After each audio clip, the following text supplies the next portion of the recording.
tengah perubahan zaman yang semakin modern ini, terdapat tempat-tempat yang tetap setia menjaga cerita di masa lalu. Kota Bandung, yang dikenal sebagai salah satu pusat kebudayaan Sunda, menyimpan berbagai warisan budaya yang penuh akan nilai sejarah. Salah satunya adalah Galeri Ruhyat, yang berlokasi di Jalan Pangarang Bawah 4, nomor 78, Cikawau, Kecamatan Lengkong, Kota Bandung. Galeri Ruhyat merupakan sebuah tempat pelestarian budaya yang legendaris. Galeri ini didirikan pada 1961 oleh mendiang Ruhyat. Maestro seni yang mengawali karirnya sebagai pelukis sebelum akhirnya mendedikasikan diri pada seni kriya wayang golek.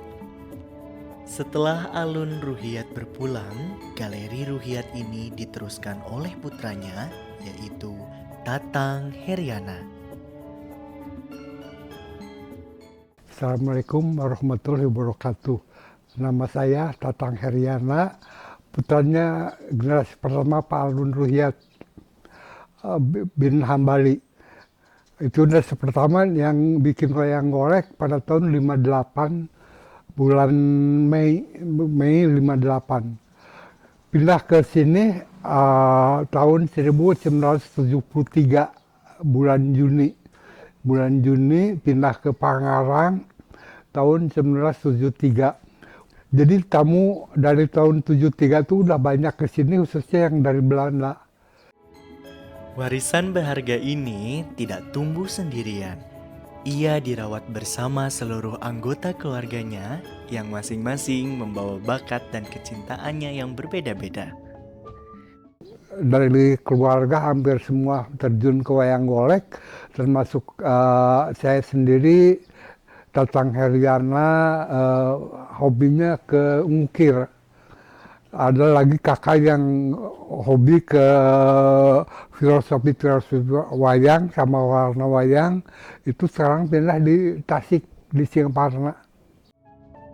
Karena dulu sempat menempuh pendidikannya di Mulo yang membuatnya fasih berbahasa Belanda. Almarhum Pak Ruhyat mendapatkan kesempatannya untuk datang dalam acara pameran di Den Haag, yaitu Pameran Malam Tongtong pada tahun 1976. Dalam kesempatan itu, almarhum mendapatkan banyak buku-buku wayang golek dari Museum Belanda. Pernah Bapak Ruhyat itu pada tahun 76 diajak pameran di Den Haag, pameran Pasar Malam Tongtong pada tahun 1976. Itu dapat 1 bulan di Den Haag-nya, dapat oleh-oleh untuk praktek wayang golek. Terus banyak buku-buku wayang golek dari museum wayang golek di Belanda. Jadi kalau bahasa Belandanya Pasih. Jadi diajak ke Den Haag itu udah bisa ngobrol Belanda. Di sana dapat 1 bulan untuk membicarakan masalah wayang golek pakai bahasa Belanda. Alhamdulillahnya dikarenakan dulu pendidikannya di Mulo bahasa Belanda. Jadi almarhum Pak Ruhyat itu pintar bahasa Belandanya. Di Galeri Ruhyat tersimpan 156 karakter Mahabharata dan 150 karakter Ramayana. Selama ini, masyarakat mungkin hanya mengenal wayang golek dari kedua kisah besar tersebut. Namun, di galeri ini, setiap tokoh yang dipahat adalah simbol hidup yang menyimpan makna mendalam bagi manusia. Kalau untuk Ramayana, Mahabharata 156, kalau Ramayana ada 150. Jadi sebetulnya bukan dari Ramayana aja, sebetulnya dari wayang pura. Jadi kalau di kita itu Nabi Adamnya sebelum masih di surga, kalau ini wayang pura itu jadi wayang masih di surga, belum turun ke dunia. Itu ceritanya wayang pura, nanti dari wayang pura ke Arjuna Sasrabahu, baru ke Ramayana, baru ke Panglima yang terakhir Parikesit putranya Arjuna.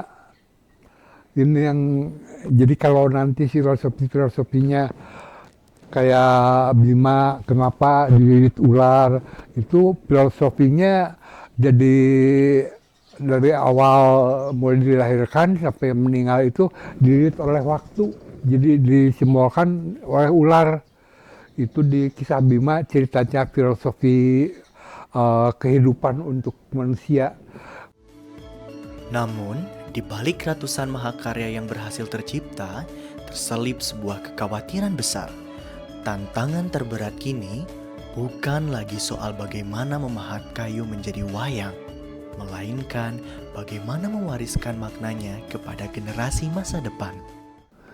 Sayangnya banyak filsafat yang harus dibuka sama anak-anak. Justru saya sendiri yang udah beres kuliahnya, nggak apalin bagaimana filsafatnya wayang golek. Jadi kalau Siger itu apa? Kan harusnya kalau Siger itu Sinagar Tengah. Jadi bahasa Sunda Siger, jadi Sinagar Tengah itu antara rambut dan ini jadi kayak mahkota seperti Siger. Setelah beberapa tahun lamanya dalam menjaga galeri ini, bagi Pak Tatang, mempertahankan wayang golek bukan sekedar menjaga kelangsungan sebuah bisnis, melainkan sebuah perjuangan menjaga harga diri dan identitas bangsa. Motivasi Bapak dikarenakan tadi sayang ya banyak filosofi yang istilahnya nggak dikenal sampai hilang gitu. Kalau budaya hilang berarti martabat kita sendiri rendah. Jadi yang paling berkesan sama Bapak itu kenapa orang-orang bule sangat menyenangi wayang golek dengan filsafatnya, ya dikarenakan di kita mah udah terbiasa gitu ya. Jadi dikarenakan terbiasa, ya kadang-kadang banyak yang lupa. Jadi ada yang nggak ngerti, ada yang lupa. Macam saya gitu ya, anak-anak masih hafal, tapi kalau udah sampai cucu lupa, nggak ada yang kenal. Warisan budaya tidak akan bertahan hanya karena usia, namun ia bertahan karena adanya orang-orang yang memilih untuk menjaga dan melestarikannya. Melalui Galeri Ruhyat, Pak Tatang menunjukkan bahwa melestarikan budaya bukan hanya menjaga benda-benda bersejarah, melainkan menjaga identitas dan cerita yang membentuk siapa kita hari ini.